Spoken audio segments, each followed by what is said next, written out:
మరి ఈరోజు పేపర్లో వార్త వచ్చింది. ఇది కాంగ్రెస్ ఎమ్మెల్యే, చెన్నూరు కాంగ్రెస్ ఎమ్మెల్యే గడ్డం వివేక్ గారి కుటుంబం నడిపే పేపర్. దాని పేరు వెలుగు. వెలుగు దినపత్రికలో వచ్చిన వార్త ఇది. వార్తలో చాలా స్పష్టంగా, చాలా డీటెయిల్గా రాసిండు. వాళ్ళేం చిన్నగా రాయలేదు, చాలా పెద్దగా రాసిండు. సుంకిశాల కాంట్రాక్టర్పై చర్యలు ఏవి రాయడంలో చాలా ఇంట్రెస్టింగ్ ఏం రాసినారంటే వీళ్ళు, కొద్దిగా చదివి వినిపిస్తాను, వినండి దయచేసి. కాంట్రాక్ట్ సంస్థను బ్లాక్ లిస్టులో పెట్టాలని విచారణ కమిటీ నివేదిక. ఇది మెయిన్ సబ్ హెడింగ్.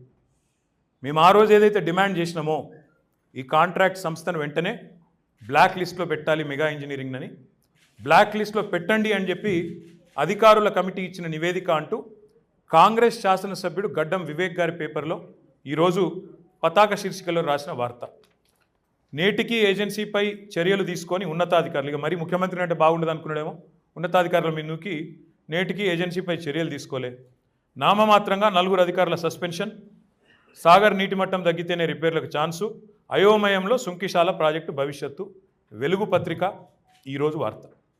ఇంకా వివరంగా ఏమైనా మీకు కావాలంటే కాపీస్ కూడా నేను ఇస్తాను, దయచేసి చదువుకోండి. ఇదేమి మాకు సంబంధించిన పత్రిక కాదు, మాకు తెలిసిన వాళ్ళది కాదు, ఇంకోటి కాదు. కాంగ్రెస్ ఎమ్మెల్యే, కాంగ్రెస్ కుటుంబ సభ్యులు వాళ్ళ పత్రికలో వచ్చిన వార్త. నేను ఇవాళ ముఖ్యమంత్రి రేవంత్ రెడ్డిని సూటిగా అడుగుతా ఉన్నాను. మీరు నిజంగానే, మీరు మున్సిపల్ మంత్రి కూడా మీరే, ముఖ్యమంత్రి మీరే. ఏ కంపెనీనైతే ఈస్ట్ ఇండియా కంపెనీ అని నువ్వు పిలిచినావో ఆ కంపెనీ మీద మేము చర్య తీసుకోవాలని మేము డిమాండ్ చేసినాం. ప్రధాన ప్రతిపక్షంగా వెంటనే బ్లాక్ లిస్ట్లో పెట్టు అని అడిగినాం. జ్యుడిషియల్ ఎంక్వైరీ అన్నాం, జ్యుడిషియల్ ఎంక్వైరీ వేయలే, ఏదో డిపార్ట్మెంట్ కమిటీ వేసినావు. కానీ వాళ్ళు కూడా ఏం చెప్పిండ్రు, ఖచ్చితంగా ఈ సంస్థను బ్లాక్ లిస్ట్లో పెట్టాలన్నావు.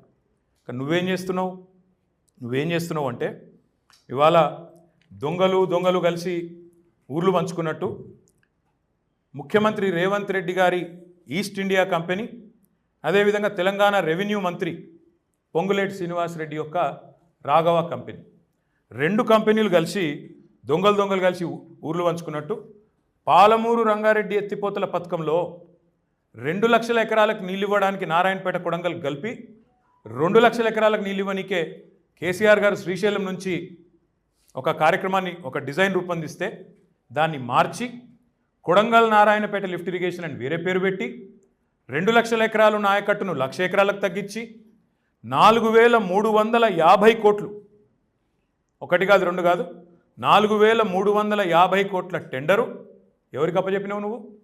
ఏ సంస్థనైతే ఇవాళ బ్లాక్ లిస్టు చేయాలని చెప్పి అధికారులు రిపోర్ట్ ఇచ్చిండ్రో ఆ సంస్థకు ఒక ప్యాకేజీ, ఇంకో సంస్థ రాఘవ కన్స్ట్రక్షన్ పొంగులేటి శ్రీనివాసరెడ్డి కంపెనీ.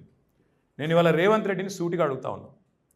మీ అధికారులు, నీ కింద పనిచేసే అధికారులు, నీ డిపార్ట్మెంట్ మున్సిపల్ డిపార్ట్మెంట్లోని హెచ్ఎండబ్ల్యూఎస్ అధికారులు స్పష్టంగా రిపోర్ట్ ఇచ్చారు, వెంటనే బ్లాక్ లిస్ట్ చేయమని చెప్తూ ఉన్నారు. నువ్వు ఈ సుంకిశాల ఘటనలో మెగాను బ్లాక్ లిస్ట్ చేయాలి. రెండోది, వెంటనే కొడంగల్ లిఫ్ట్ ఇరిగేషన్ పనులు రద్దు చేయాలి. ఎందుకు? ఇట్లాంటి సంస్థ ఏదైతే నాణ్యతా లోపాలతో, క్రిమినల్ నెగ్లిజెన్స్తో ఇవాళ ఇంత పెద్ద ఎత్తున సంపద దుర్వినియోగం కావడానికి కారణమైందో ఆ కంపెనీకి, ఏ కంపెనీనైతే నువ్వు ఈస్ట్ ఇండియా కంపెనీ అన్నావు, ఏ కంపెనీనైతే నీ వర్కింగ్ ప్రెసిడెంట్ మాఫియా అన్నాడో వాళ్ళకి ఇవ్వడం వెనకాల ఉద్దేశం ఏందో ప్రజలకు చెప్పాలని చెప్పి కూడా నేను డిమాండ్ చేస్తా ఉన్నాను. ఇంకొక మాట కూడా చెప్పాలి ఇక్కడ మీకు. 4,350 కోట్లు ఏది కొడంగల్ లిఫ్ట్ ఇరిగేషన్ నిన్నగాక మొన్ననే సిఓటీలో ఆమోదం చెప్పారు. నేను ఆ ఈఎన్సీ గారు కూడా ఫోన్ చేసిన, అడిగిన, ఏమండి ఈఎన్సీ గారు, మరి పెద్ద పెద్ద సంస్థలు, ప్రపంచంలోనే పేరెన్నిక కలిగిన సంస్థలు L N T, Larsen and Toubro, L N T disqualified అట, ఎల్ఎన్టీ ఆ పని చేసేందుకు పనికిరాదట. ఎన్సీసీ, నాగార్జున కన్స్ట్రక్షన్ కంపెనీ, ఇవన్నీ కూడా మెగా అనే కంపెనీ పుట్టకముందు, రాఘవ అనే కంపెనీ పుట్టకముందు అంతర్జాతీయ స్థాయిలో వర్కులు చేసిన కంపెనీలు. ఆ రెండింటినీ టెక్నికల్ బిడ్లో డిస్క్వాలిఫై చేసినారు. నేను చెప్పలేదు, పేపర్లోనే వచ్చింది. ఇది కూడా టెక్నికల్ బిడ్లో కొడంగల్ లిఫ్ట్ ఇరిగేషన్ వర్కుల్లో బ్రహ్మాండంగా ఎల్ఎన్టీ లాంటి సంస్థను, ఎన్సీసీ లాంటి సంస్థనేమో వీళ్ళకు అర్హత లేదు, నైపుణ్యం లేదు, క్వాలిఫికేషన్స్లో సెట్ కావడం లేదు అని వాళ్ళు పెట్టిన క్వాలిఫికేషన్లో వాళ్ళిద్దరికి సందు లేకుండా చేసి, ఇద్దరు కేకును కదా కోసుకున్నట్టు 2 ముక్కలుగా కోసుకున్నారు. 4,350 కోట్లు.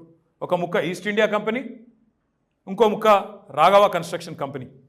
నేను ముఖ్యమంత్రిని అడుగుతా ఉన్నా, ఇందులో మరి నువ్వే అన్నావు కదా, ఆ కంపెనీ అవినీతి, కమిషన్ల కోసము రాష్ట్రాలు 2 కాంట్రాక్టర్ ఒక్కడే పైసలు మోస్తున్నాడు, మరి నేను అడుగుతున్నా రేవంత్ రెడ్డికి, ఈ 4,350 కోట్లలో నీకు ముట్టిన కమిషన్ ఎంత, రాహుల్ గాంధీకి ముట్టిన కమిషన్ ఎంత, మెగా ఇంజనీరింగ్ ఇచ్చిన చందా మొన్న ఈ దందా కోసమేనా?